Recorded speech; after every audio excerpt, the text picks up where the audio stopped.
I do not know. We will find out. Thank you. And Danny, can you call Lee and see if he's coming? Thank you. Looks like we're live. Am I? Wonderful. All right. It is 5 o'clock and we are going to call the February 1st, 2023 Quality of Life Committee meeting to order. I have a feeling we'll have some few members come on in, but we are on a very tight timeline today. So we're going to move on ahead. There's one of them. Can I please get a roll call? Yes, Madam Chair. Councillor Chavez. Here. Councillor Michael Garcia. Present. Councillor Villarreal. Present. Councillor Lee Garcia is right now. He's not in. Absent. I imagine he will be here. Okay, and Chair Cassett. I am here. You have a quorum, Madam Chair. Thank you so much. Moving on to approval of the agenda. Are there any changes from staff? Item C has been pulled for Oh, discussion. we're not there Oh, yet. okay. But good heads up. And Councilor Lee Garcia is here. Wonderful. And if there are no changes from staff or from members of the committee, can I please get a motion? Move to approve. Second. All those in favor say aye. Aye. Any opposed? And moving on, motion passes. Moving on to the consent agenda, as Loretta was stating, item C has been removed. And that is the only item that has been removed by Councilwoman Villarreal. Any other items that members of the committee would like to remove at this time? And if not, can I get a motion to approve as amended? Approve as amended. Second. And can I please get a roll call?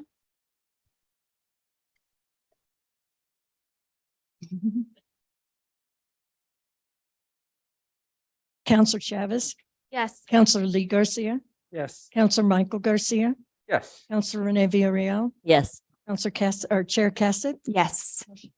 Thank you so much. Moving on to presentations, we have a presentation of the FY 23 through 26 Children and Youth Commission Strategic Plan. We have Rubina Cohen, I believe. Somewhere? Is she on Zoom? Councilwoman Cassett, Rubina is stuck in traffic. I'll be providing the presentation on her behalf. Wonderful. Thank you so much. And Krista Hernandez and also Julie Sanchez they are all here to present to us. So I will hand it over to you. So we have a presentation.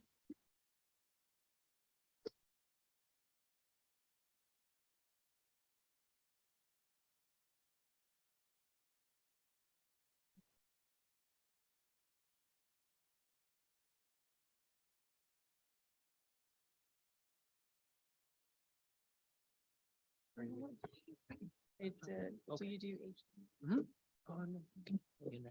Give me a second. Okay, let me turn it on. Oh.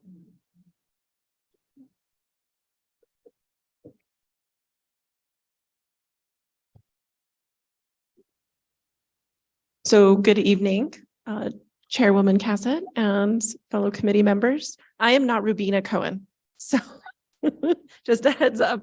I'm Julie Sanchez. I'm the Youth and Family Services Division Director for the City of Santa Fe, and it is my absolute honor and pleasure to have Ms. Krista Hernandez here, who is the Youth and Family Services Program Manager overseeing the Children Youth Commission Human Services Committee and the work that they do.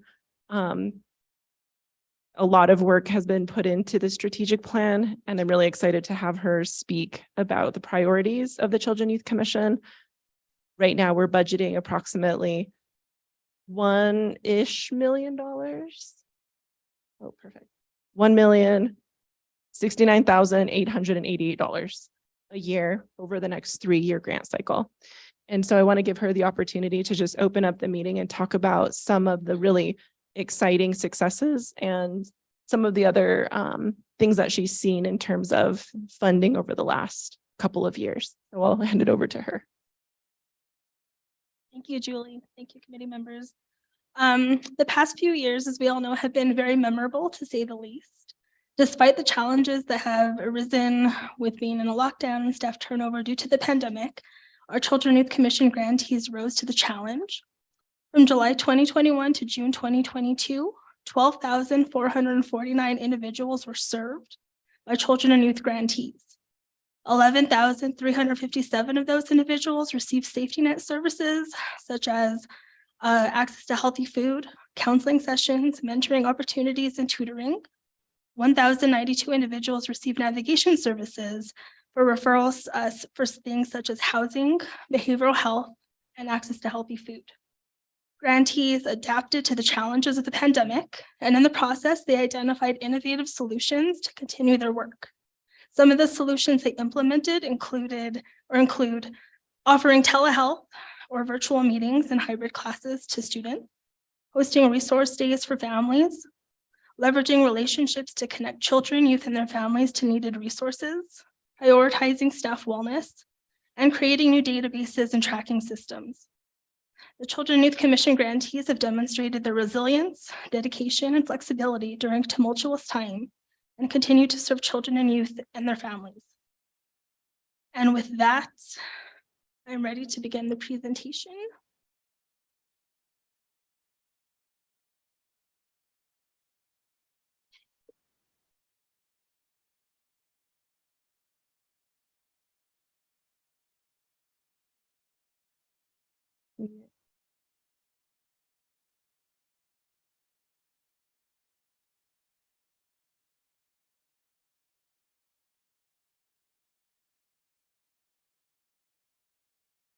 I apologize for having technical issues, but I'll go ahead and begin. For this funding cycle in the strategic plan, the funding priority areas, one was added for the strategic plan. So safety and basic needs is a new priority area that the commission is hoping to fund. Early child care and supplemental education is a second priority, and youth wellness is a third priority. We have co-commissioners, Andrea Sandoval and Crystal Ibarra, who lead the Children and Youth Commission, along with 7 other commissioners who are also a part of that commission. The vision and mission of the Children and Youth Commission. Vision is a connected community where all children and youth have support and opportunity to thrive. And the mission is we advocate for and provide resources to organizations and community projects. Together, we creatively address barriers that result in outcomes by engaging children, youth, and families in Santa Fe. The strategic framework, or the overarching focus for the strategic framework includes several goals of the commission, which are continue to increase understanding of community needs, to partner with funders to discuss and align funding priorities, to partner with nonprofit organizations and community members to expand the network, to improve coordination of the system of care, to align the city's committees, commissions, and task force work where possible, and to increase communication and coordination on shared goals, to develop and engage subcommittees for the commission as needed, to plan and implement professional development initiatives, to prepare commission members for policy and funding advisory roles and responsibilities, to increase understanding of grantee services and shared learning from grantee performance measures, data collection, and conducting site visits, to present the proposed strategic framework, priorities and rationale and framework for funding to the governing body or other committees for input and refinement, to continue to work closely with community stakeholders and partners and update and revise an inclusive community engagement plan to enhance this work, and to create more opportunities for grantees and community partners to make presentations to the commission. We use a results-based accountability framework to guide the work that we do. This helps us to identify population and performance measures completed by grantees, so we can see how a grantee is performing at that level, but also how they are supporting the work at the larger population level. Some of the outcomes that we're looking to address via the priority funding categories are for safety and basic needs. The outcome is children and youth are safe and have their basic needs met. For the early childhood and supplemental education category, the first outcome is children 0 to 4 meet developmental milestones and are ready for kindergarten. The second outcome is children and youth succeed in school and graduate. For youth wellness, the first outcome is youth are mentally and physically healthy. And the second outcome is youth are re-engaged in traditional or non-traditional academic pathways. Right now, we have a 3-year grant cycle for the Children and Youth Commission. We also have an innovative and small grant fund that we will be putting forth via a request for application this summer. We also support grantees in offering safety net services and navigation services to those they serve via tiered service delivery system that we have identified within our strategic plan. And so tier 1 focuses on safety net services, tier 2 focuses on navigation services. And so navigators are able to screen the individuals they serve to identify the issues they are having, and then referrals are made via our online closed loop referral system, which we utilize Unitas to make and send those referrals. Our next steps, we put forth a request for application, became available, went live yesterday. So we're very excited to start receiving applications for that. Our small innovative fund, as I mentioned, will be available in the summer of 2023. And then our next strategic plan update will occur in the fall of 2026. And I'm open to questions. Wonderful. Thank you so much. Way to pinch hit and knock it out of the park. Great job. Any questions or comments from members of the committee? And Rubina Cohen has joined us. I know it was a bad traffic day. Not a problem, but you can feel free to join if there's any questions that you would like to answer as well. Questions or comments from the committee? Councilwoman Villarreal. Thank you, Madam Chair, and thank you, Krista, for your presentation. And also just in general, I wanted to thank the volunteer commission members in partnership with our stellar staff and the awesome contractor that has made this plan possible. And I thought there was a lot of rich information. I really resonated with the guiding principles and your vision and mission.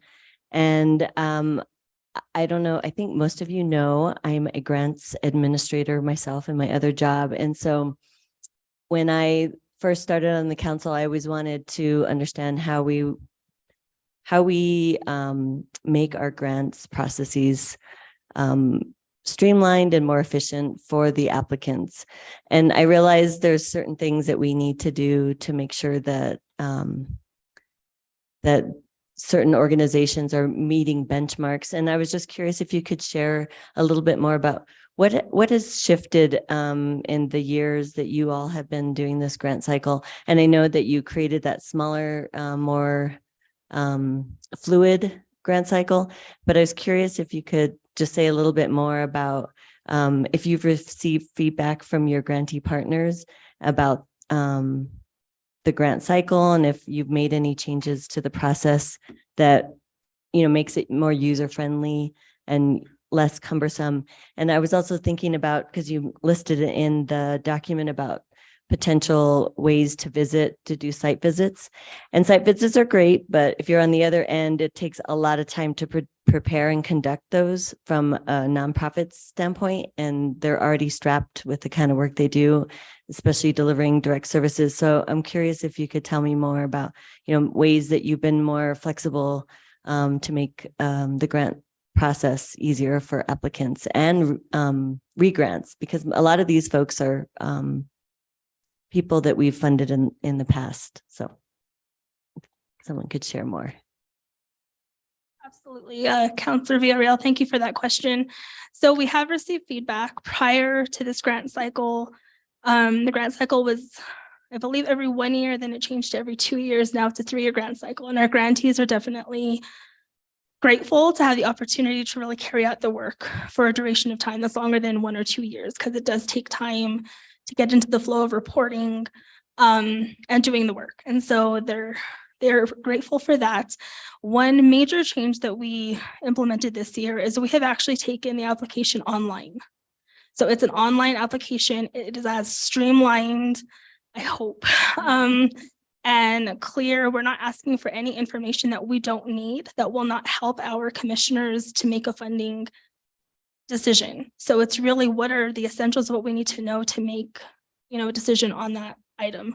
So I'm hoping, and it just opened, it's our first time doing this in several years. So I'm hoping our grantees will have a positive experience. And our hope is to also implement an online application for the Innovative and Small Grant Fund this summer. This was our test run. So I'm hoping that it will work together to just make it easier for our grantees to apply and to demonstrate what they've been doing. I don't know if you want to answer your question. Yes, thank you. And what's the average grant size for this grant cycle? So we're looking at 1.1 million for this grant cycle. Okay, so what would be the average grant size from that pool? It's applicants can apply for anywhere from 40,000 to 100,000. Great. And then that amount of money is for a 3-year period? No. Okay. Then, sorry, Counselor, just to add, our average grant size is generally around 70,000. Thank you.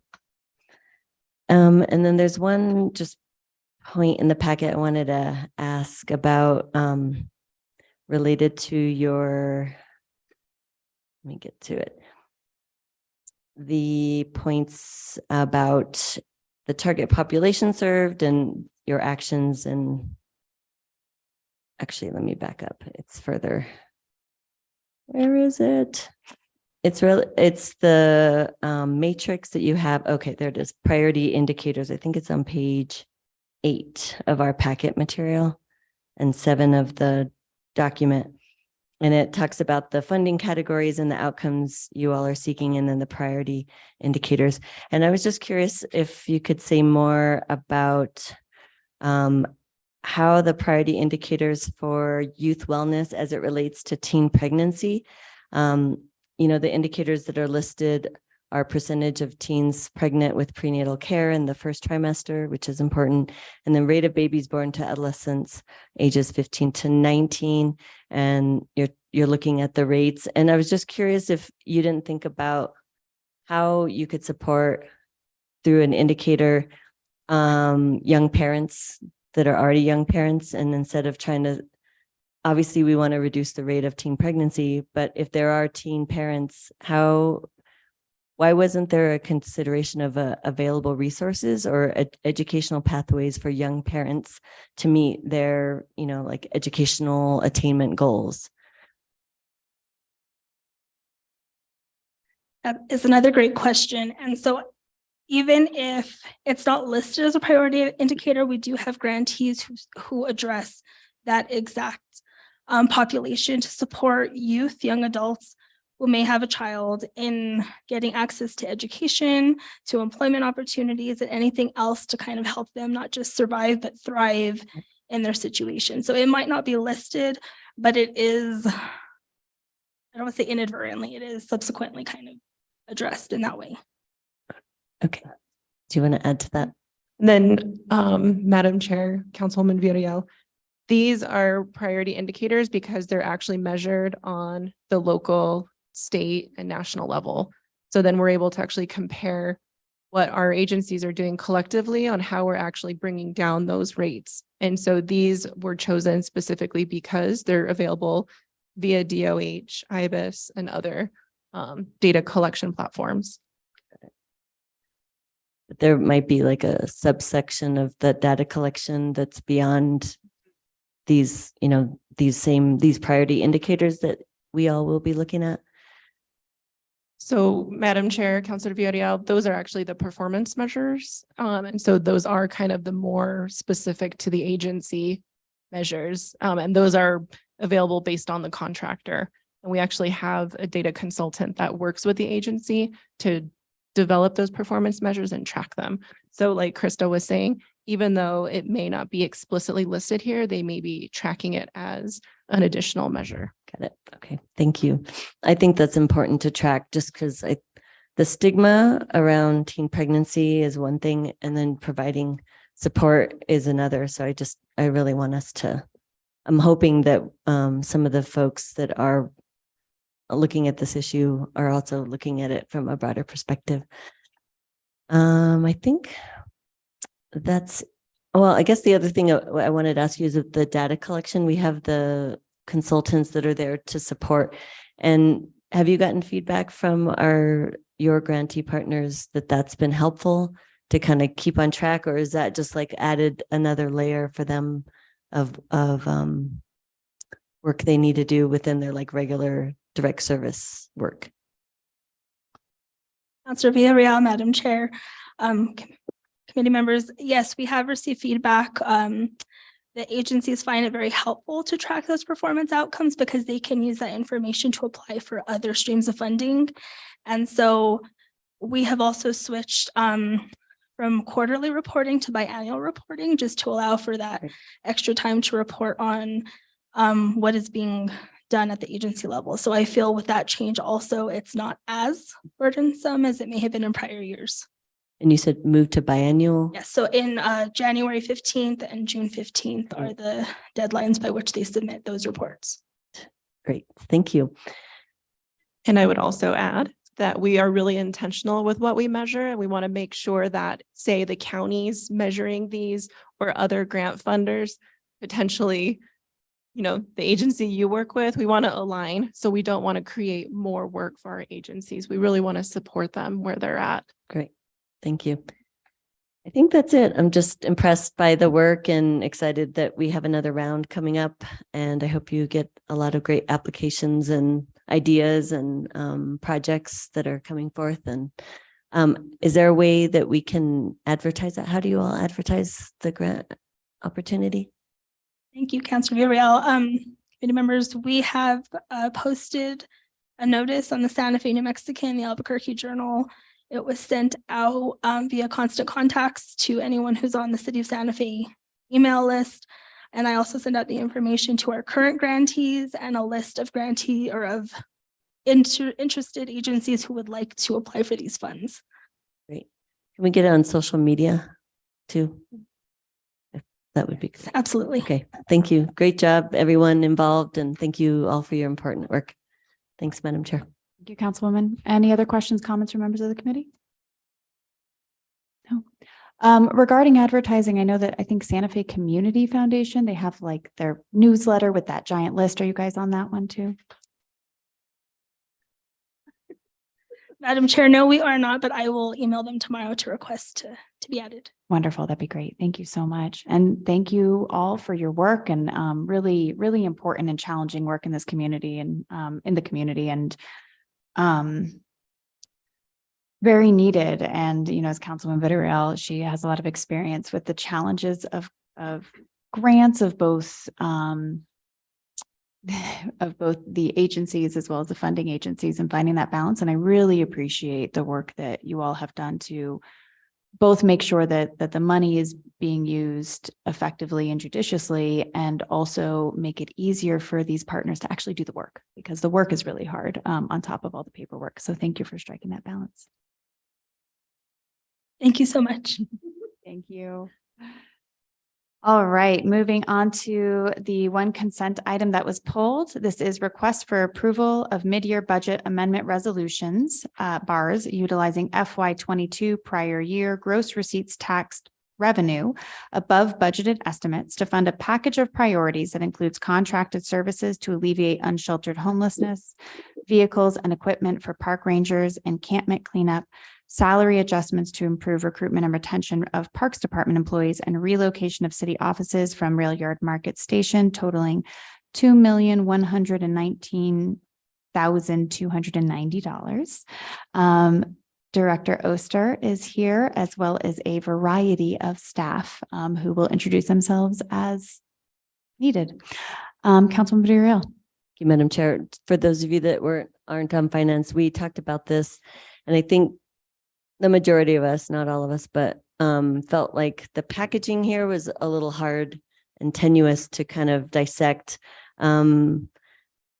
I personally think that, some of the salary adjustments, park ranger requests, the funding for unsheltered homelessness, all of that really kind of made sense to me. I think what we are struggling with, and we got additional information on the spot, is the relocation. And And the reason why I was having a hard time with it is because that piece is contingent on the agreement with Specifica, which we haven't heard yet, and it's going through the different committees. So I was just trying to figure out timeline of how this works and what is urgent that we need to make sure that this gets approved, and then what can we possibly take off of this and do it as a separate process. And Emily and I talked a little bit about that today. So I'm just wondering if there was additional information that all of us should hear. And then also I didn't get the email. I was in another meeting. So whatever was sent by Mr. Burnett, I didn't get to read. So maybe we can put that into the record and see if there's, that helps with our decision making tonight. Okay, Mm. great. Thank you, Counselor. I have a printout, if that would be helpful, of the information. I only have one, but I have one paper copy of the information that Mr. Burnett sent around. Have we fixed the technology and would we possibly be able to pull it up on the screen?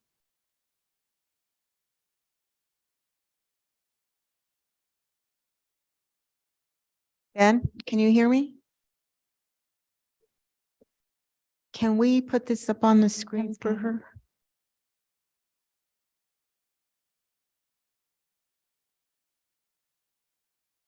Emily, I don't have a computer with me. I can go to my office and. If not, it's fine. I thought it would just be easy to look at that, but we'll take the first questions that do not involve the packet material. And then we'll figure that out from there. It is in our email, so we can all see it. And then if we can get that posted into PrimeGov, so that the public can see that as well, that would be much appreciated. So what was submitted looks like the same packet material, but something was added. I don't know if you can walk us through that.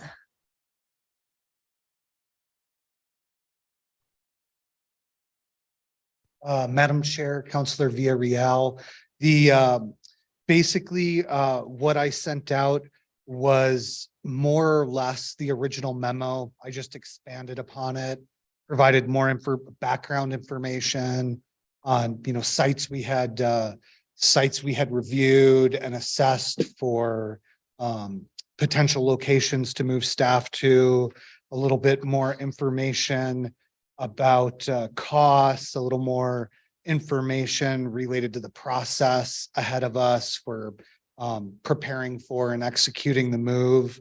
In addition to the expanded memo, we added the memo prepared by Director Brown for I believe it was actually from Mr. Lease, the asset development manager, related specifically to the Specifica lease that's been proposed. Following that, there's a second memo prepared by Mr. Lease that is the Marcy Street lease, which are the two locations or two of the three locations we propose moving staff to. And then, finally, a copy of the proposed lease for the Marcy Street locations. And so, Yeah, trying to think what would be helpful for us. There's these timeframes that we didn't discuss in finance that I got more information today that I think would be helpful. Because, Specifica's agreement is somewhat parallel, but it's a little behind. There is a timeline for that. And then obviously the leases for Marcy Street will not take effect until after the Specifica lease agreement gets approved by us.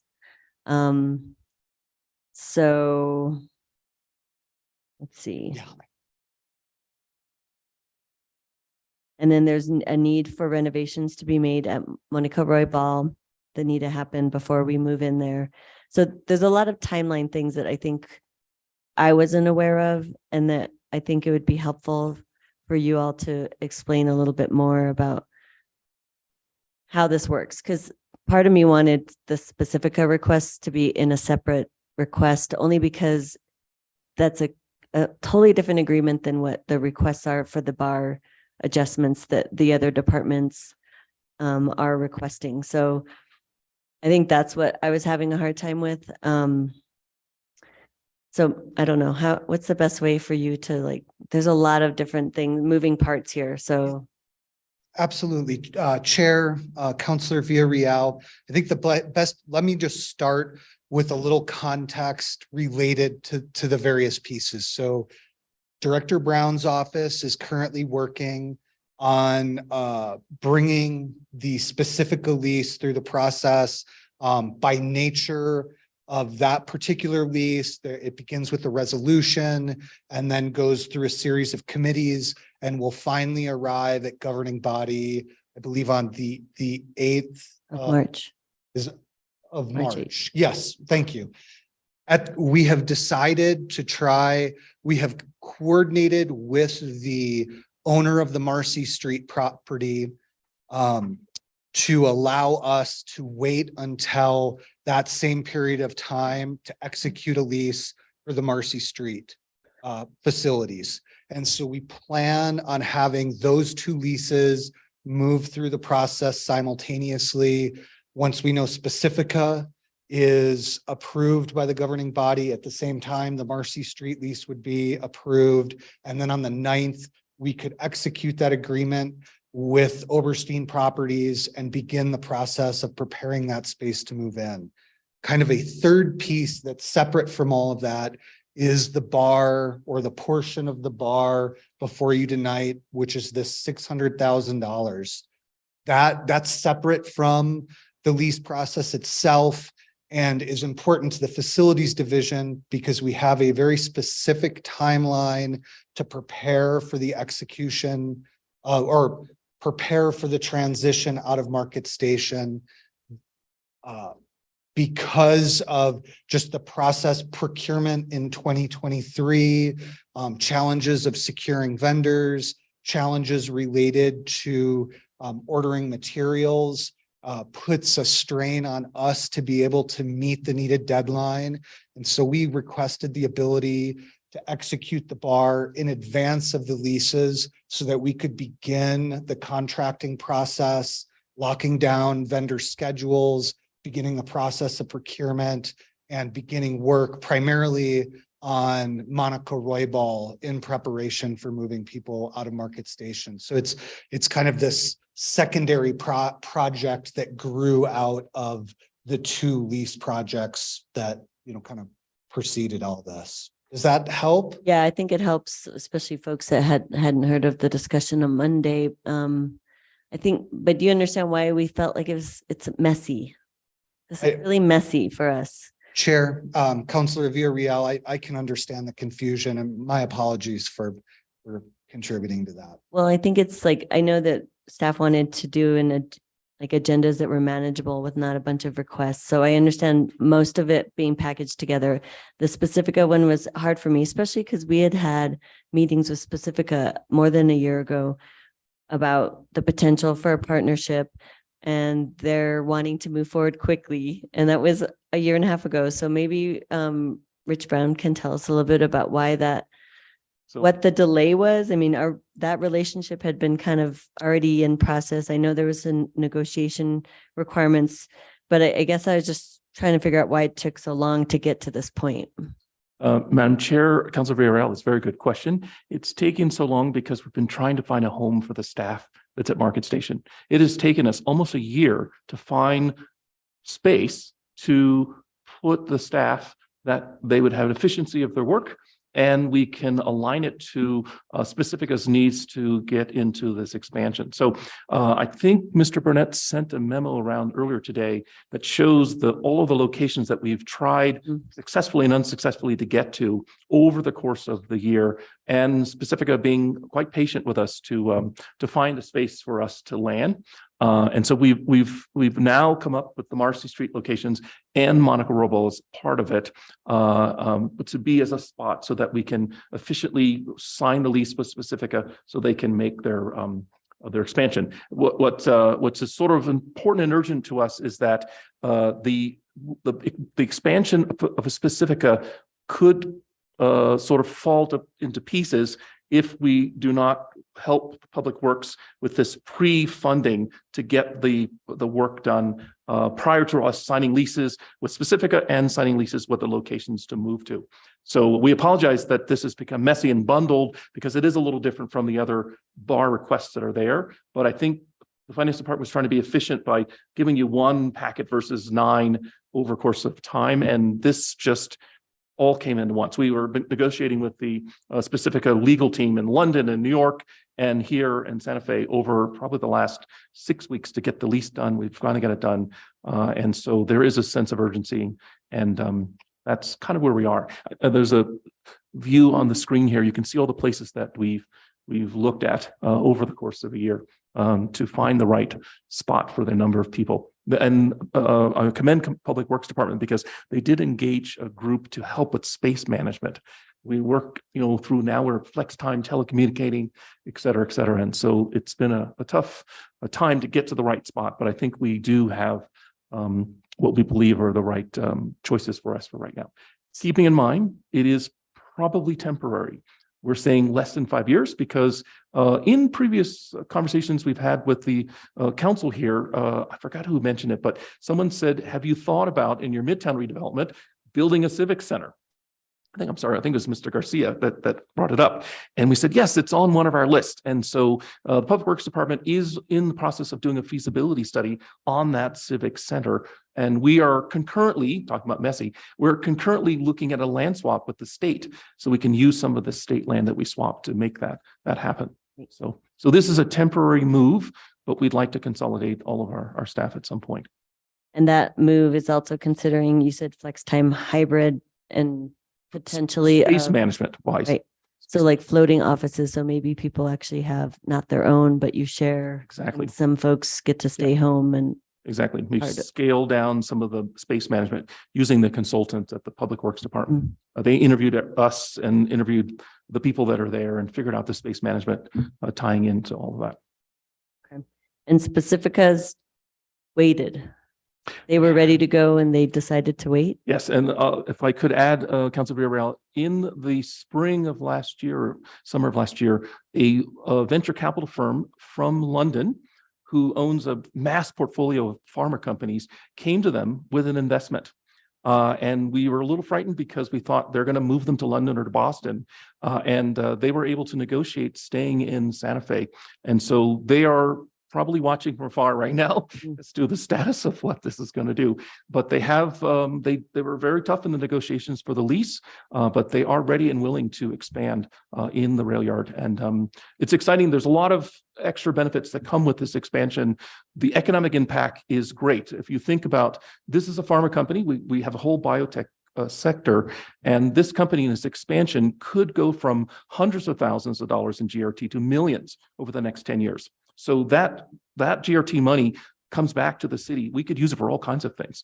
And additionally, they will be paying their rent. It's $226,000 per annum. And the rent that we're using for right now is, I think, $200,000 that we need. So there's some profit, but we're not a profit company. But there is a float that we could use for Right. improvement. And that's a 5-year contract with them to commit to utilizing the space at Market Station for. There's a 5-year 5 years. contract for the leased space, but there's a longer contract for Specifica. We want the lease to be much longer with them. I forgot what it is. Mr. Lease might be here. He can tell you what the lease amount is for Specifica. Is it 10 years with a 5-year or 10-year renewal? Yeah, thank you, Madam Chair, councilors. So we did a comparison side by side. They're both leases have initial terms of 5 years. Excuse me. And both also have options to extend. The Marcy Street, just one 5-year option. Hopefully, my understanding is we'll be able to relocate into a city-owned space in the 5 years, but and that second option or the option will not need to be used. I will also comment on kind of the timing. I heard some questions about that. The Specifica lease, we were negotiating with Specifica when they were acquired. All of a sudden, we were started having to work through attorneys in England and Boston. So this additional couple of layers extended the process of coming to an agreement on this lease. And furthermore, the Specifica lease has to go through an ordinance process. So you'll see that ordinance process beginning, I believe, in the middle of this month. And so we delayed the Marcy Street lease to where it's going to come, I believe, in March 9th to the governing body. Both will come at the same time, or hopefully for approvals on that. So that's a little bit on the timing of both leases. And just to add to that, they're both two different kinds of leases, but what we have, the Pacifica will be paying $226,000, $252 a year. That's the first year rent. There's increases on that for CPI. And the Marcy Street will be $193,059. So there's like a net positive to the city of over $33,000 in those lease rent payments. Thank you for that breakdown. What was I going to ask you about? I forgot. I might yield the floor so my colleagues can ask questions. I do think that we needed to move out of Market Station for staff. I do think that's important. I'm not opposed to that. I don't think it's been workable for staff that's been in there. I'm hoping that where you all are moving is a better spot and accessible. And I do think we need to be using Monica Roybal in some way that's beneficial to the community or to the city and or to the city.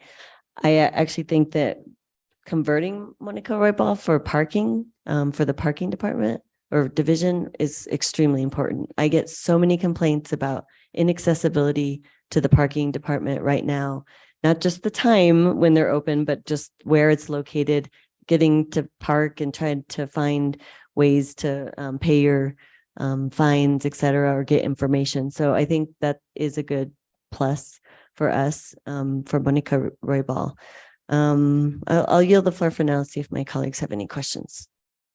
Thank you so much, Councilwoman. Councilor Michael Garcia. Thank you, Madam Chair.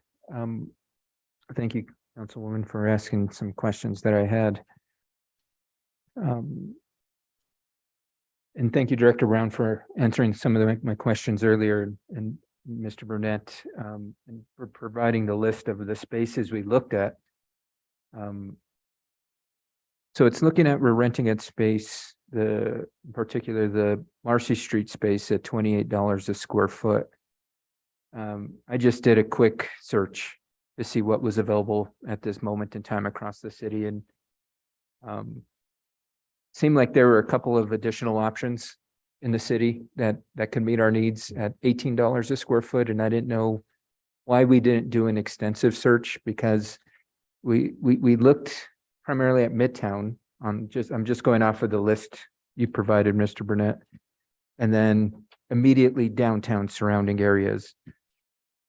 And so my question is, why did we not look outside of the downtown area, given we can save probably a great amount of money to the taxpayers if we were to maybe enter into a lease agreement that was $18 a square foot versus $28 a square foot?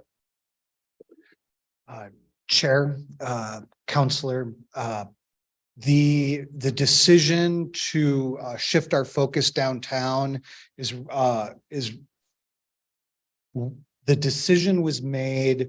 There's a larger conversation. This has all taken place inside of the context of a larger conversation about how city space is currently divided up.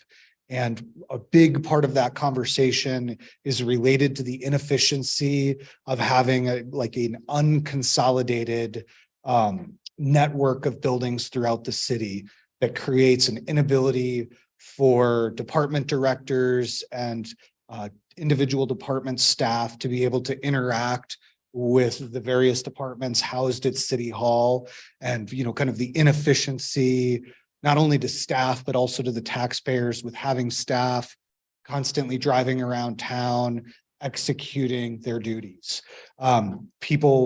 Earlier there has been some comments about a space study that the Public Works Department it has been working on. We've been going systematically through the city, interviewing all the different departments, talking to them about their space needs, talking to them about the challenges related to how city functions, And that has been, that's a reoccurring theme for us. So once we originally were very set on the idea of using first the Visual Arts Center and then LaSalle Hall at Midtown. But once we realized not only the cost, but the timelines associated with making those buildings viable for this use, the conversation about where next came up. And one of those key factors was beginning to work towards consolidating staff to improve our ability to execute our duties and to serve the community. Thank you for that context. I really appreciate it. Just going off of the, like I said, just off the initial kind of rough searching I took and running the numbers, if hypothetically, if we were to rent the space that we're currently looking at renting at the $18 square foot, that would be roughly $127,000 a year, which is round about $70,000 or less per year we would save in costs. And so the question I have is that really worth $70,000 to us? Because we just are exiting a pandemic where we took the tools of technology, and I would say we actually became more efficient with our time. We allowed folks to not have to drive around and meet virtually, and I think that's a decision we're making in regards to having folks drive around and meet at spaces, because there's nothing that prevents us from meeting virtually. I do it every day. I meet with folks across the country every day. And so with that being said, we should be taking these into context and consideration, because if you take that $70,000 and multiply it by the 5-year lease, that's $350,000 in savings we can have. And again, is that worth it to be able to say department directors can walk to City Hall? That's a question the taxpayers would probably have a lot of opinion and feedback on. So I think I'm just a little concerned on why we didn't look outside of the downtown area just to say we covered all bases. We looked at Midtown campus. We looked at the market spaces around the Midtown campus. We looked at the south side. I'm even looking here, there's spaces that are on Guadalupe that's $17 a square foot. And so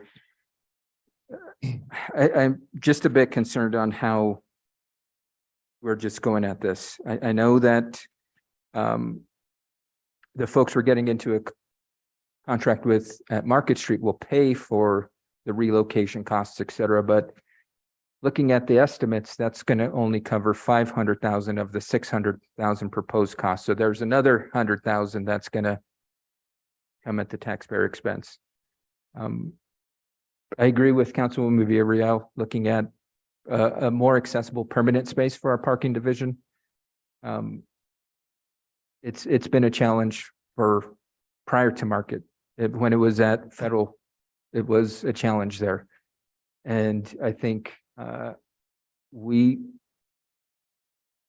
need to determine where that space is going to be, because if we move that space in 5 years again, you've got the additional costs of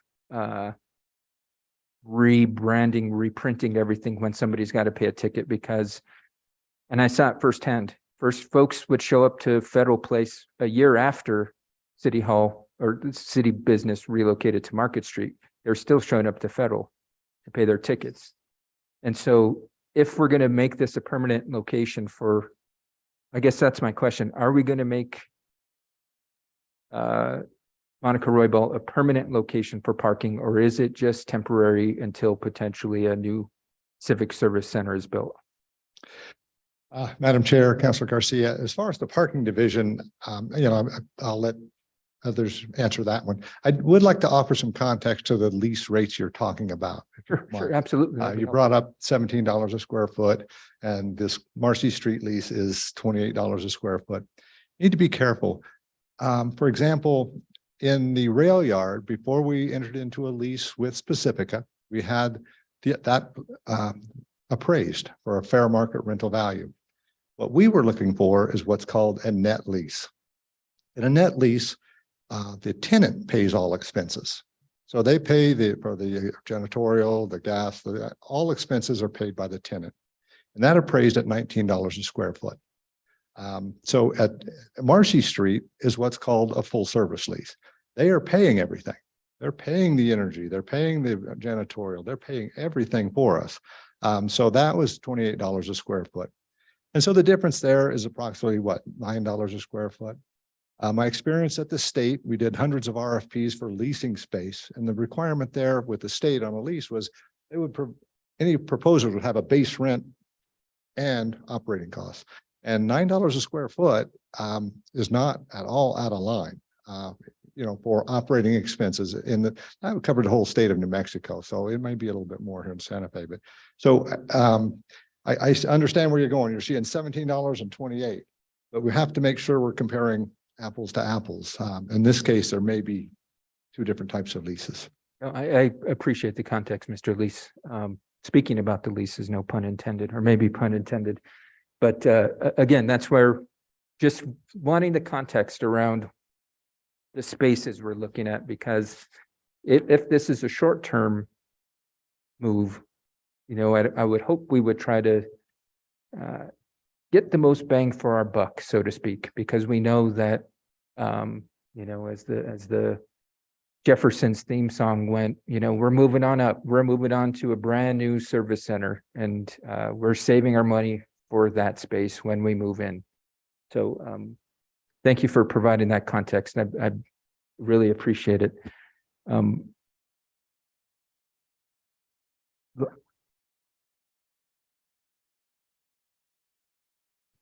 I guess lastly, just one question around the hoteling spaces. I know Monica Roy Ball's slated for 20 spaces, it says. Are we sure that's going to be enough space? Or is it too much? I mean, how do we come up with the 20 figure? Chair, Counselor, so through our interviews with the divisions at Market Station, we developed basically a number of workstations needed to cover all of the different divisions.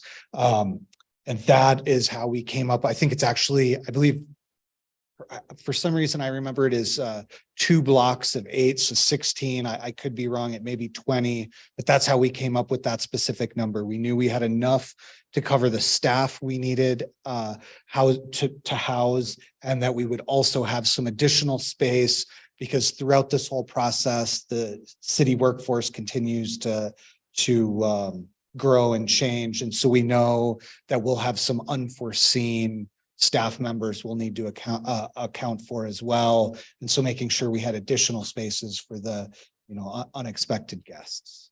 Okay, thank you. I appreciate that. I just want to make sure that because we are moving into this new hybrid workforce, if we see the demand, we're able to accommodate the demand, and I guess only time will tell.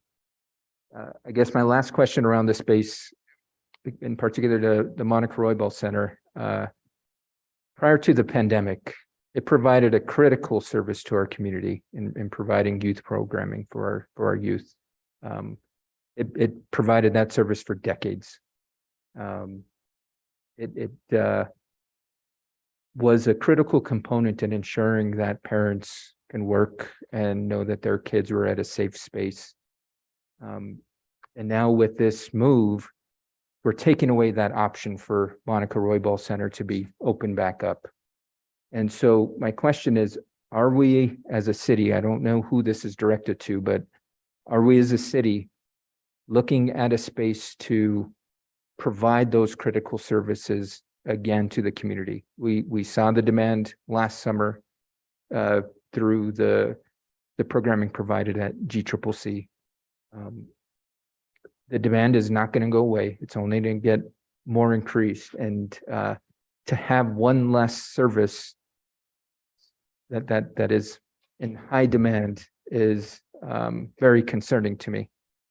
And so I guess my question is, are we looking at providing a space or we can continue the tradition of providing critical youth services to our residents? Madam Chair, Councilor Garcia, thank you so much for that question. It's a great question. I spoke about this at finance, what a incredibly important part Monica Roybal is for Santa Fe. It's for me as well. My kids went through that program. The context here is, I think we can confidently say, yes, we will be providing those spaces. One, because we've consolidated the program that used to be operated out of Monica Roybal in partnership with the Santa Fe Public Schools. The heart of that program is now at the Chavez Center, and we continue through the summer to partner with the Santa Fe Public Schools more and more. In fact, as we're able to every year, we do hope to pursue state funding for that program to be even able to offer more slots during the summer, since it's incredibly popular. And then, of course, we have, thanks to this council, the Teen Center coming online as well. And so the location of the Teen Center, we know is where many families with children are in our community. Not to say there aren't people on this side of town, but the demographics has shifted. So although, with a temporary 5-year plan, we could continue to own and look at the long-term future of Monica Roybal as a community center for perhaps different purposes. We're excited that we're pursuing, and I think actually Mr. Lees may have more information about this. It's a little premature to probably declare everything, but we're pursuing a potential lease at the Carlos Ortega Center, which is adjacent to Monica Roybal, with a local behavioral health provider who serves youth. And as you heard from the Children Youth Commission presentation, and as you know, that is one of the most acute needs we've got for youth in the community right now. So we're excited about that. We're excited that it's happening there, because it still is such a place that many of us associate with having served youth and their families for a really long time in Santa Fe. I hope that answers your question. Yes, it does. Thank you, Director Ochoa. I really appreciate it. I just again want to emphasize my strong encouragement. We continue that as much as we can. I know demographics have changed, so to speak, because there was 2 thriving youth centers. There was the Monica Roybal Center and the Boys and Girls Club. I actually went to the Boys and Girls Club, and both were always jam-packed during the summer months and during the holiday breaks. And I think we just need to continue that tradition of providing those critical services to our young folks in our community. It's life-changing. All the services provided by those centers, it can really impact and change a person's life. We don't really have the latchkey generation anymore, but it helped to prevent latchkey kids. And so thank you for that. I don't know, Madam Chair, if we're sticking solely to lease space, but I have some questions regarding the remainder of this bar, because it is in a wonky way packaged unusually. Go ahead, Counselor. Okay, thank you, Madam Chair. And thank you to the staff for answering all the lease questions. The last questions I have are for, I got you there, Director Cho. One question for you regarding Consuelo's Place. When was the last time we approved the allocation of resources for them? Madam Chair, Councilor Garcia, the governing body approved ARPA funding for that purpose. Earlier this year, it went into Director Ladd's affordable housing budget. And do you remember the month, Director Ladd, that it was approved? It was approved earlier. And what we're doing here, just to explain it, is because ARPA money is flexible in terms of when we use it and how we use it for unsheltered homelessness. The idea here is let us secure as a service that the city is able to offer, hopefully into the long term. Of course, that will come as a budget request before all of you in the spring, non-congregate shelter, because it's proven so incredibly effective. And let's free up the ARPA funds that are unused for the purpose of Consuelo's Place this year out of Director Ladd's budget or other unsheltered other solutions to unsheltered homelessness. Sorry, that sounds like Peter Piper picked a, you know what I mean. So we're gonna do a little move here where we're taking the 440,000 that remains out of those ARPA funds, freeing those up for things like evaluation of how all of this is doing in our community. We've done a little analysis. I shouldn't say it was little. Director Oster helped all of us pull together. How much is the city spending on homelessness? It's about 14 million, I believe. And if we invested in solving the problem, how much could those numbers go down over time? So I'm excited to do some kind of cost benefit evaluation over time.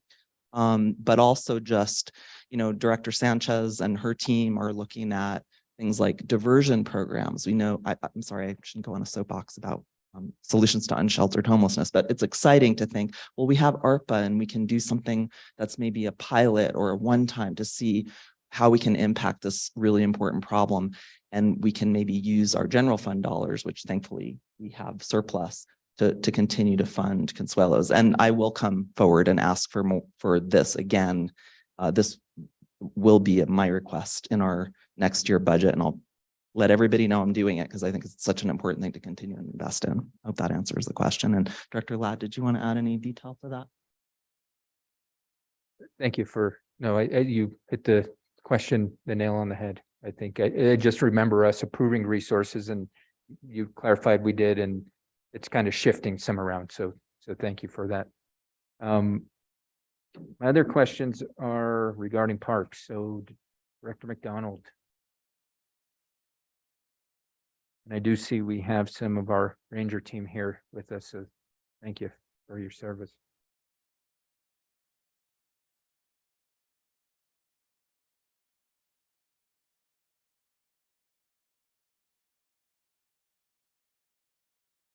Thank you, Director. I guess I just got a question in regards to what is our overall plan for the park rangers? Because what it's kind of morphing into isn't necessarily what I had envisioned the role being. And I know it's kind of taken on some duties because we're filling some capacity needs. But the reason I ask is because I see a request on this bar for body armor. Does that mean like bulletproof vests, or can you clarify for that? I mean, and so that gets to my question is, what is the overall plan? Because if we're putting park rangers in a position where they need body armor, just wondering, because I know we put our firefighters in similar positions and they don't get body armor. So I guess I'll let you clarify for me. Yes, Chairperson, Counselors, thank you for the question. So originally, the intent of the park rangers is to be ambassadors in the park to help people to further our goals and objectives in terms of some of the problems that we encounter in parks. Obviously, recently it has been majority of our time addressing homeless issues. So it's not exactly where we want it to be. In the list that you're looking at, we do list some vests, mainly because we are sending these folks into confined spaces to address homelessness, and there's definitely some dangers. So they work very closely with the police, and so the police have been lending them these bulletproof vests or armor. But we believe it's important. It's not something that we would be using all the time. They wouldn't be wearing it all the time. But when they are in a situation where they have to go pretty significantly into a confined space, like over here at St. Francis, you have to go very deep. I don't know, I'm guessing, I'm not sure of the feet, but it's pretty deep. And in those situations, they feel it's important to have that. Understandable. Thank you, Director, for clarifying that. And I agree, we need to do everything we can to keep our folks safe. Exactly. And so are we going to continue with using the park rangers in the capacity of addressing the encampment issues? Are we going to pivot, or is that, I mean, how do we see this position growing in years' time, because I see we're putting more folks on the ground, which is great because I see the need for it. But if you wouldn't mind giving a 5-year vision where you think we can be with our park ranger team. Okay, great. And sure. And Julie Sanchez's group works closely with my group on this, and so we'll probably both answer it. But what we view the 5-year plan, initially we are dealing primarily with homelessness, and we're very excited that we have potential for future opportunities for people.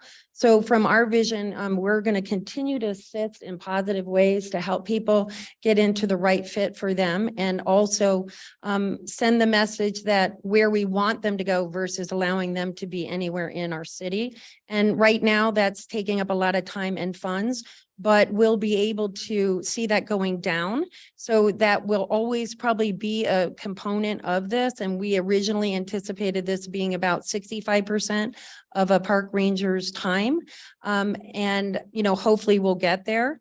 Now it's really almost 99% of their time, but we see it as really getting better, that we're going to get people into the right place and that they're going to be active in the next 2 years in that role. Once we're freed up of that and, a little bit more, we really see the Rangers really helping out with some of the issues around bike safety, being ambassadors for some of the areas where we have baseball games, things like that, needing to get things done. They're very good with following up on CRMs or customer concerns because they have the time, they can really troubleshoot it with people. So they've been remarkable with our division, but right now they're really getting a lot more, before we were kind of peak during COVID with so much, because it really spiked, of course, during COVID. Before it kind of kicked in, we were seeing huge benefits having a ranger because people were able to really, troubleshoot some things before it got too bad, right? It didn't end up in the constituent like pipe. So that's kind of how I envision it. I really look at having one ranger for each division. They also help us with security. We have quite a bit of security concerns. So having patrols of the parks is huge, really keeps that down. So right now we're seeing a really big spike of that. So I see them doing a lot more security for us and better security because they can really pivot and really give us what we need when we have fluctuations in our coverage. So when we contract that out, you do have the ability to, be dynamic, but it's really on the spot when it's in-house. So I'm very excited about that. And I really see the Ranger program really helping to us make our parks safer and our open space safer. And so that's where I hope it goes. But I'm gonna let Julie add in. Thank you, Madam Chair, committee members. So it's really an interesting program because we actually share the Park Ranger program between Youth and Family Services, Community Health and Safety, and the Parks Department. And what I really want to see with the Park Rangers over the next 5 years is I think they're going to continue to be not only ambassadors to the community, but also ambassadors for our unhoused constituents. They have amazing relationships with our unhoused folks. It's incredibly trusting, and they really listen and really work closely to make sure that folks are connected into resources via the Connect network, also connected into different housing options. And at some point, it'd be great to get them on our Code Blue so that they could really support our constituents when it's very, very cold and they need to find shelter options. So I think it would be great that, we continue to expand the program to support the Rangers. And then if we ever end chronic homelessness in our city, then having them really, be ambassadors to the community because they've already built amazing relationships that I could really see that translating into tourists, into, building support for security. I mean, all of these different things, they're really flexible in what they do. So. Thank you so much. I really appreciate the context and the vision. And Mr. Sharp, I know we had some time to sit and chat about your vision. So thank you for building a strong team, and your team is potentially going to grow. So thank you for your leadership, for everything. I really appreciate it. No other questions regarding the bar. I just want to, I guess, express the concerns again regarding how it's packaged up. Given that there are 3 separate bar sheets, different memos, if we can in the future have this item by item, that'd be great because when it's put together in this type of package, we've all got to vote it up or vote it down. And I think I'd rather see things separated. That way we can address each issue as it stands alone and not have to give it all a thumbs up or thumbs down because it's potentially unfair for items that are totally supported and some that are maybe a little more controversial. So, but thank you, Director Oster, for everything, and I appreciate getting this in front of us. Thank you, Madam Chair. No other comments. Thank you. Director Oster, did you have a comment? Thank you, Madam Chair. We hear that feedback, and in the future, we'll present the bars separately, individually. Thank you. Any other questions or comments from members of the committee this time? And if not, can I please, Councilman Vitarell, I'm going to ask you to. Yeah, hurry up. I just want to follow up with one thing. Thinking about this community or the spaces, what's our plan for our community committees and commissions that typically meet at Market Station? CDC, EDAC, there's quite a few. What's the plan for our meeting spaces? Chair, Councilor Villarreal, both of the Marcy Street locations have their own conference rooms. And it's my understanding that those committees will move to those conference rooms. And are they the size? I mean, we have a fairly large, I can't think of the name, but one of the conference spaces that we use for our meetings. Roundhouse. Roundhouse. Are we talking about that size of meeting space? Madam Chair, Council Villarreal, I think the Marcy Street office space that the OED community development folks come in, I think it has space for 14 at the table, and then you can have chairs around the rim. I'm visualizing it again.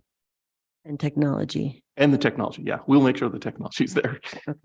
Right. And then just the other question is, as we're looking at the new vision for park rangers,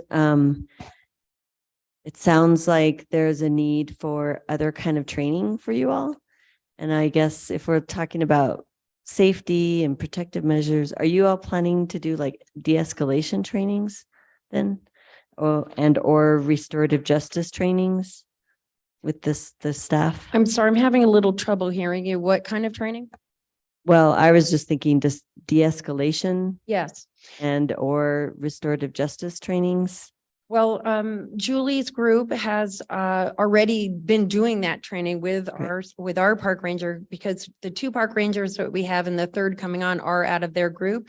And they've been very helpful in terms of providing us with those types of trainings, and that will continue with the new rangers that we're bringing on. Great, thank you. And last, I just think separating maybe just by department, not every single bar request, but by department, and grouping it by departments would be helpful in the future.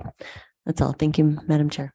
Thank you. Any other additional questions or comments? And if not, can I have a motion? Move to approve. Motion to approve. Is there a second? Second.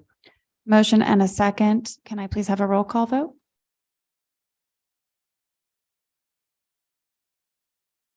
Counselor Chavez, Yes. Counselor Lee Garcia, Yes. Counselor Michael Garcia, Yes. Counselor Villarreal, Yes. Chair Cassett, Yes. motion passes. Thank you so much. All right, moving on. We are now on matters from staff. Staff, do you have any matters? No matters, Madam Chair. No matters from community development. All right, thank you so much. Matters from the committee? Counselor Michael Garcia. Thank you, Madam Chair. I think all of us on the dais are well aware that we've been getting a lot of feedback regarding a proposal in regards to utilizing our ice rink as an indoor arena soccer league space. And I think there's been a lot of lack of information, which has led to confusion and concerns. And that to me is not beneficial for our residents. And so, Madam Chair, I'd like to request a presentation be given to us regarding the proposal that has been given to the city regarding the use of the ice rink at the Genevieve Chavez Center. And then any actions that the city might be looking into regarding that proposal. I think it would be beneficial for us as counselors. I can only speak at myself because, you know, it's one of those things. I don't really have much information to provide to the constituents. And we need to be working on a matter like this all together. And so with that, if we can get an upcoming meeting addressing what the proposal is all about, and that way we can all together as a community begin to work to address what this proposal is and how we move forward to potentially look into it, meet it, whatever direction we want to take. So that's just a request I have, Madam Chair. Thank you, Counselor. And Director Cho, did you, and sorry, as people are coming in, we are in a meeting right now. So if everybody could please be quiet and so we don't have all the background noise, I'd much appreciate it. Thank you. Dr. Cho, go right ahead. Counselor Casa, Counselor Garcia, I'm sorry, I had a momentary lapse. We'd be happy to provide you with an update on where we're at. We're the Community Services Department, the Recreation Department, the Mayor's Office, and the stakeholders involved are meeting. We're looking at numbers, we're looking at options. Our rec director, Brian Stinnett's been pulling together extraordinary amount of information. So I'd say we're in the, I don't know if it's not quite the early stages, but it's not quite the middle stages yet of this. And so as soon as we have good information to share, happy to present it to this committee and others if needed. Thank you so much, Director Cho. I appreciate that. And that's my understanding that we probably would not have enough for a presentation at our next meeting, but it's still working through the process. Madam Chair, that's correct. Thank you. And can I ask, do those stakeholders also include like the Hockey Association, Madam Chair, absolutely. We actually just had our really productive meeting with the hockey community, the skating community yesterday.